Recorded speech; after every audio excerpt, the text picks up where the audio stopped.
Happy Friday, everybody. Hope you had a great week. Another crazy, busy week in the markets. At least this week it was only 4 days. So today is June 24th, 2022, and this is your Friday planning video. I want to keep developing our down market playbook as we've been doing the past few weeks. Some of the ideas are tax-oriented, and for that, as I'm required to repeat, to keep compliance happy, and to be sure you all know, I do not give personal tax advice. We should discuss these items with your tax advisor.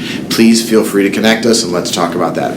To recap some of the ideas, we'll be evaluating holdings to possibly take some tax losses if they warrant selling at this time. This will do a number of things. The biggest thing this will do will allow us to rebalance the portfolio, changing the quality of those holdings, and do so without incurring the capital gains and tax ramifications we would have had just 6 short months ago.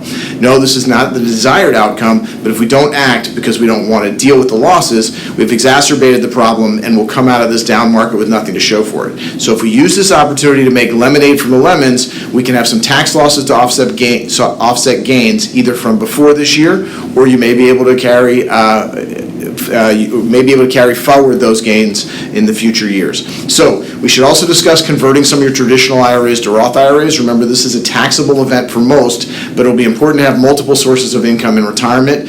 Depending on your modified adjusted gross income in retirement, you may pay income taxes on 50 to 85% of your Social Security payments. You may pay more for Medicare premiums. All of this depends on how much taxable income is required to come to you from your IRA accounts. So let me start to warn you about the June 30 statements, especially your 401k statements.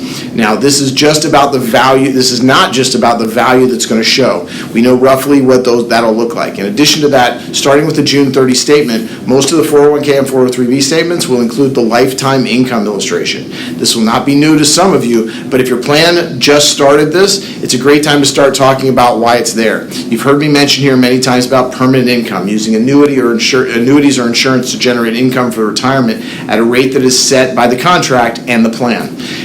Income like this will not necessarily vary like a normal set of withdrawal from your investments.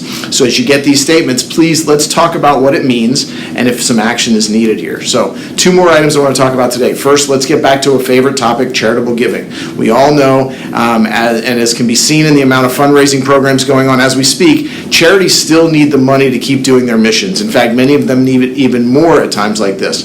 But if you've been using appreciated stock to fund your gifts, or maybe a donor-advised fund, times like this are when we should discuss the normal rule of not using cash, if possible, to make these gifts. I'll provide some ideas for this issue with the second idea.